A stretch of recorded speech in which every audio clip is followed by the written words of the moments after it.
Cory H. Neff presents an unabridged recording of The Red Winter, Book 5 of the Tapestry, written and performed by Henry H. Neff.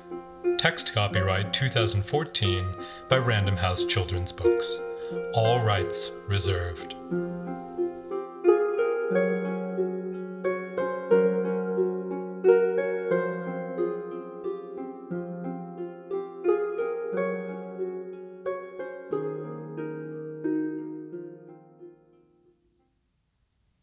Prologue.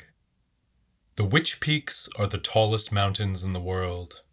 At one time they were called the Himalayas, an abode of snow in ancient Sanskrit, but no longer. That name, like so much else in the world, had changed when Astaroth came to power.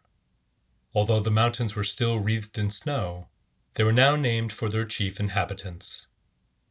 Most of the witches lived below the timberline, but their holy places were nestled nearer to the summits. Some were little more than primitive shrines, perched on storm-lashed ledges where the witches prayed to their gods and wove the wild magic of their kind. But the most sacred spaces were inside the mountains, carven temples containing treasures that dated back to Neolithic man. These were known as the ossuaries, and their treasures were not gold or jewels, but human hair, skin, and bone.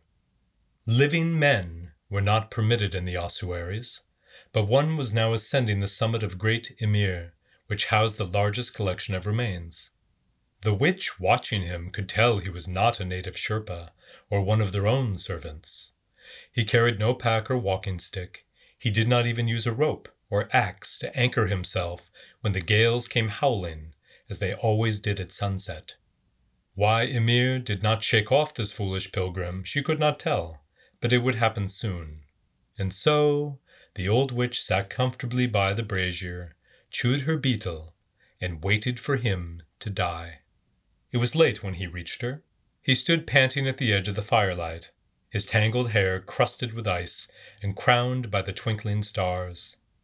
Spitting her quid into a cup, the witch grinned and revealed a mouthful of filed, red-stained teeth. "I was rooting for you," she lied. "I have never seen one climb the mountain as you have done. Ymir must favor you. A pity I must turn you away." The stranger did not reply. "He must not speak our tongue," thought the witch, and wagged a bony finger. "You cannot enter," she croaked in English. "I am sorry, but you must leave." With a smile she bowed and made a sign of peace. "I must enter," rasped the stranger, speaking Nepalese and stamping the snow from his boots. Tiny icicles fell from his gray beard and black cloak to shatter on the ledge's flagstones. He was a tall, rangy man with a weathered face and eyes like iron rivets. His voice was deep and assured. This was no lost soul, no poppy-addled wanderer seeking death or wisdom. The witch smiled a different sort of smile. "Men do not enter here," she growled.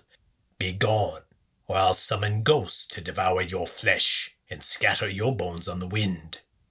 With a jangle of bracelets, she shook her arms free of her furs to show this stranger the many runes tattooed upon her brown skin. Even a fool must see that she was no trifle, and that ancient spirits owed her their allegiance.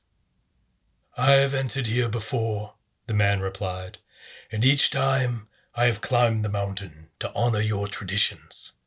But that is slow work, and now I require haste, Dam Haku."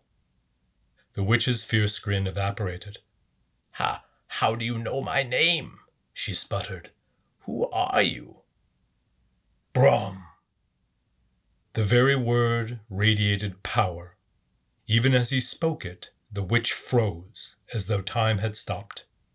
She stared ahead, unblinking, her body stiff as a corpse, while the man bent to wrap her furs warmly about her.